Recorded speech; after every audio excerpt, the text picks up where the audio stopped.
I had a subscriber leave me a comment over 5 months ago that has, I think as they say, lived in my head rent-free. The question was, how do you know where the diabetes ends and your self begins? As I'm sure you all will be aware, because you're here, the name of my channel is She's Diabetic. And I started my channel about 7 years ago, and I wanted this name, and it was available. And it was like, bada bing, easy. But then about a year after I started my YouTube channel, there was a big conversation in the UK, and perhaps all around the world, but I was just aware of it in the UK because that's where I was living at the time. A big conversation about renaming people with diabetes as a person with diabetes or a person who lives with diabetes as opposed to a diabetic person. That became a really important conversation and moniker to put to people living with type 1 diabetes that suddenly I became really worried. Like, oh my gosh, my channel is, the channel name kind of flies in the face of that. I got worried about that,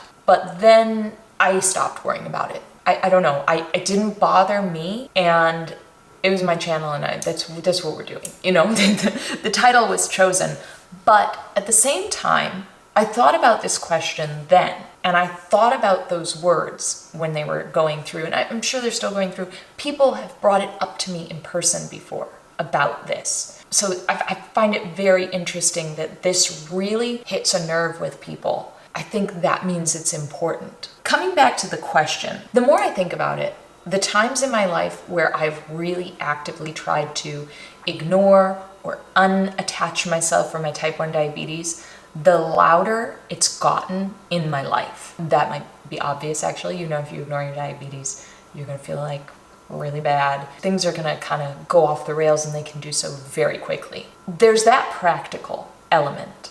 And then there's the element of how I define myself. And because diabetes, it's omnipresent through everything, as we know.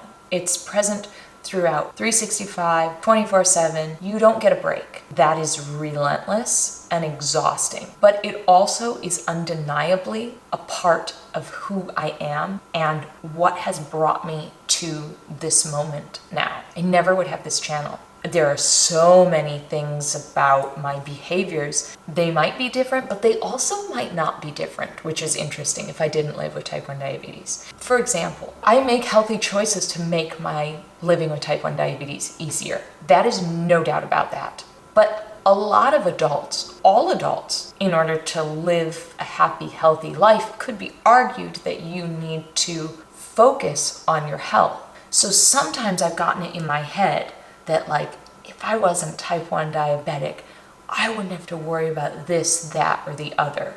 And of course, it would be a lot easier if I wasn't type 1 diabetic. I'm not kidding myself when I say that.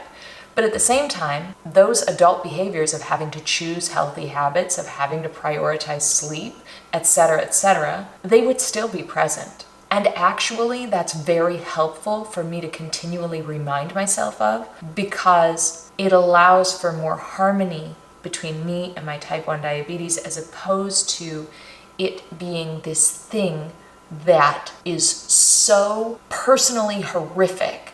And if I wasn't type 1 diabetic, I could be like all these other people out there that also, you know, they don't live with type 1 diabetes, so they don't have to worry about making healthy choices or habits or etc. It's not true.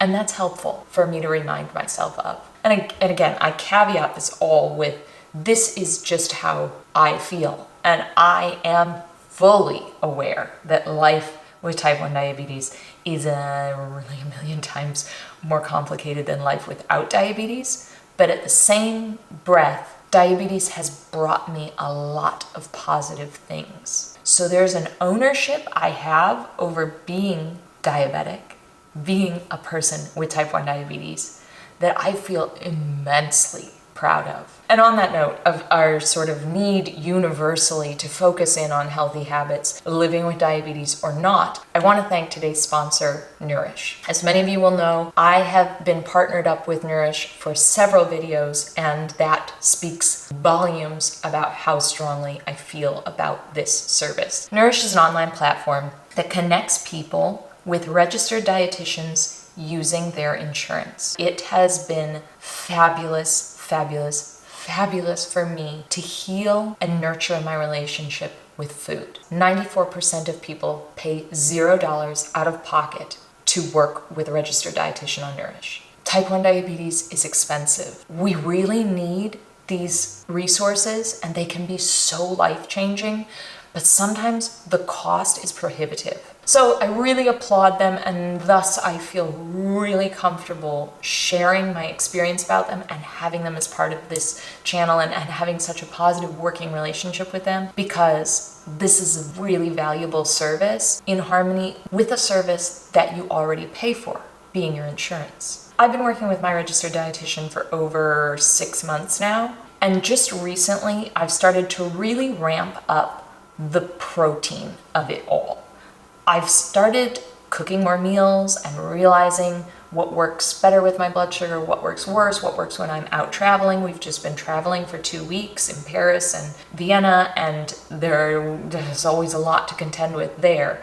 But even preparing with my registered dietitian about how am I going to make my diabetes noise as low as possible and fuel myself properly, bumping up that protein content to keep me satiated, to keep blood sugar stable. So that's kind of where I'm at currently in my journey, working with my registered dietitian who is also a certified diabetes educator. It's not just for people living with chronic conditions. This is something that your partner or your friends or your parents or people that in your life also don't live with a chronic condition can massively, massively benefit from. Give it a go. Use nourish.com/she's diabetic. You'll find my link below in the description box and here on the screen now. I really encourage you guys to go check it out and give it a try, because there's actually nothing to lose. Maybe you spend 5 minutes and you realize there's going to be a cost or they don't accept your insurance. But 94% of the time, that is not the case. So the odds are in your favor. I just truly, truly encourage you to give it a go. And if you do, let me know. Special thanks to Nourish for sponsoring today's video. To me, it's so obvious that we are so much more than our type 1 diabetes, that no words or moniker or thought process can disrupt that fact. But if the words are important for you, if the titles are important to you, that is totally legitimate. And you are totally within your right to be called what you want to be called and referred to as how you want to be referred to. And it's so individual. It's almost like the more I've been open with my type 1 diabetes, the easier it is to be myself. And for me, to be myself is to be my whole self. And type 1 diabetes is a part of that whole self. The more I address the feelings, the more I share the feelings, the more I take ownership of it, the more pride I have in what it takes to live with type 1 diabetes and how I am doing those things that it takes to live with type 1 diabetes. It's not easy, but that's okay that people know it's not easy. And it's also okay that people don't know. If you don't want to show your devices, if you don't want to talk about it, that's well within your right. That is you. That is part of who you are and the sphere of who you are. And your relationship to type 1 diabetes being defined by you, that's to me the key. So I guess for me, the answer to this question of how do you know where the diabetes ends and your self begins is I don't.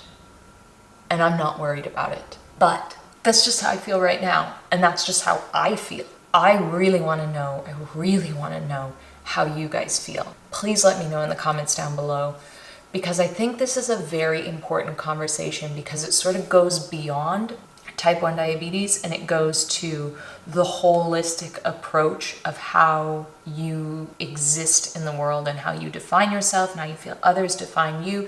That's very important, and it's individual and it's ever changing and it's ever evolving, and that's okay. That's what's so cool about being human, and that's so cool about thinking about these things. I love thinking about these things because they're different from person to person and they're different from one day to the next. So I really thank my subscriber RYN783 for that question, because it's ignited in me those thoughts, and I've really liked thinking about this. And if you agree with me, great. And if you don't. That's great. Like, It's so about you, the individual. And I would love to talk to you guys about that in the comments section. So if you've stuck with me through the video, thank you so much. I know this is a little bit more out there than other videos, so I really appreciate your interest in hanging out with me and thinking with me and musing with me. I really do. I wish you guys a wonderful day wherever you are in this world. I wish you great blood sugars, straight CGM lines, if you have CGM, all the rest of it. But most of all, I wish you a happy, healthy mind with it all. Hope you guys are having a wonderful day wherever you are. I'll see you next time.